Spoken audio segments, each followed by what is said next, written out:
किसी ब्राह्मण के 4 पुत्र थे। उनमें परस्पर गहरी मित्रता थी।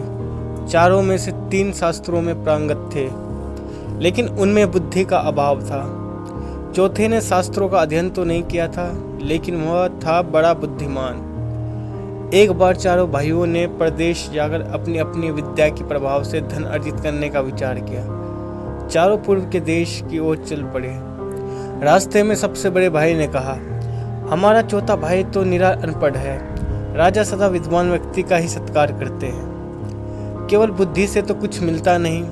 विद्या के बल पर हम जो धन कमाएंगे उसमें तो इसे कुछ नहीं देंगे। अच्छा तो यही है कि यह घर वापस चला जाए। दूसरे भाई का विचार था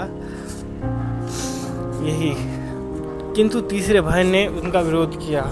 वह बोला, हम बचपन एक साथ रहे हैं, इसलिए इसको अकेले छोड़ना उचित नहीं है। हम अपनी कमाई का थोड़ा थोड़ा हिस्सा इसे भी दे दिया करेंगे। अतः चौथा भाई भी उनके साथ चलने लगा। रास्ते में एक घना जंगल पड़ा। वहाँ एक जंगल हड्डियाँ का पंजर था। उसे देखकर उन्होंने अपनी अपनी विद्या की परीक्षा लेने का निश्चय किया। उनमें से एक ने हड्डी को सही ढंग से एक स्थान पर एकत्रित कर दिया। वास्तव में यह हड्डियाँ एक मरे हुए शेर की थी।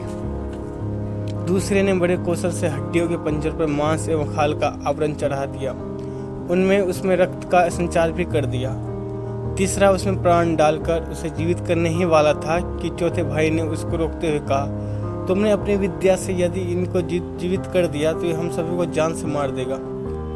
तीसरा भाई ने कहा, तू तो मूर्ख है। मैं अपनी विद्या का प्रयोग अवश्य करूंगा और उसका फल भी देखूंगा। चौथे भाई ने कहा, तो फिर थोड़ी देर रुको, मैं इस पेड़ पर चढ़ जाऊं, तब तू अपनी विद्या का चमत्कार दिखाना। यह कहकर चौथा भाई पेड़ पर चढ़ गया। तीसरे भाई ने अपनी विद्या के बल पर जैसे ही शेर को प्राण का संचार किया, शेर तड़पक कर उठ गया और उन पर टूट पड़ा। उसने पलक झपकते ही तीनों अभिमानी विद्वानों का मार डाला और गरजता हुआ चला गया। उसके दूर चले जाने पर चौथा भाई पेड़ से उतरकर रोता हुआ घर लौट गया।